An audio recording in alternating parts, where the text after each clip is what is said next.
ছিল।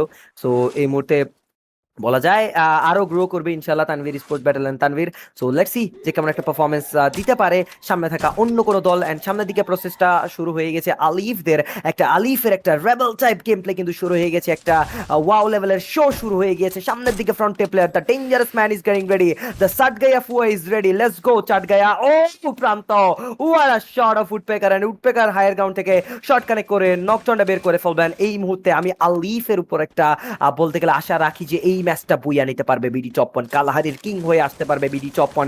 তৃতীয় নাম্বার ম্যাচে কামব্যাকটা দেখার পসিবিলিটি আছে টিম আরচির সাথে ফাইটে এঙ্গেজ। ফ্রন্টে প্লেয়ার শুভ প্রথম নকডাউন, রিফাত গেমিং কে নকডাউন, অন্তরকেও নকডাউন করবে শুভ, এসপিসি মিমুকেও নকডাউন করবে Pranto. Oh my God, oh my God, in a second পুরো দলটাকে কি ধ্বংসের মুখে নিয়ে গিয়েছে নাকি?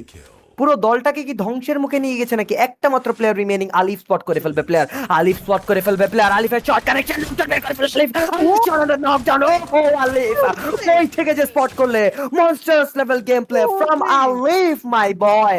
চাটগায়া ফুয়া মারিত ফেললে লু, আর যখন এই চাটগায়া ফুয়া স্নাইপার ধরে তখন হি ইজ টোটালি নন স্টপেবল। ভাই এটা কি ছিল ভাই? লাফায়া ঢুকছে, দুইটা প্লেয়ারে চান্দি উড়াই দিছে ভাই। ওরে ভাই, আলিফ দা মনস্টার আলিফ ভাই আউটস্ট্যান্ডিং ছিল এই সাইড থেকে। এবং রাইট নাও এবার দেখতে চাচ্ছি আপাতত কি হতে পারে। টপ 1 এবার 17 কিলের অ্যামাউন্ট সিকিউর করতে পেরেছে। নবম কিলটা আলিফের কাছে ঢুকেছে। আলিফ showing that why he is the monster, why he is the outstanding sniper player. এবার আরো একটা টেক ডাউন, 10ম কিল এবার আলিফ। ভাই ভাই ভাই ভাই ভাই ভাই কেউ আলিফকে থামাও ভাই, কেউ আলিফকে থামাও। আজকের দিনের সব থেকে বড় একটা প্রেসারের কারণ আলিফ। এবার আলিফকে থামাতে হবে যেভাবে হোক না কেন।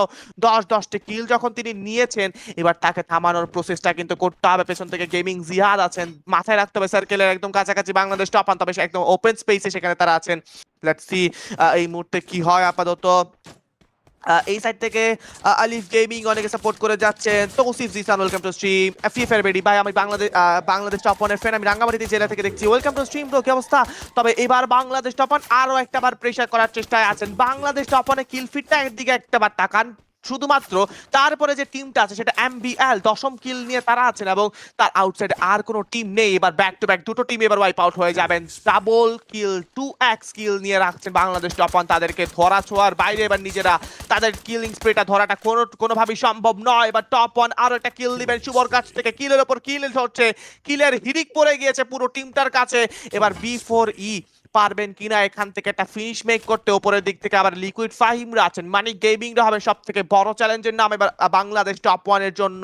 এবং এখন সেটা দেখতে চাইছি কি হয়। আপাতত এই মুহূর্তে শট নিয়ে চার্জ করবে, নক করবে।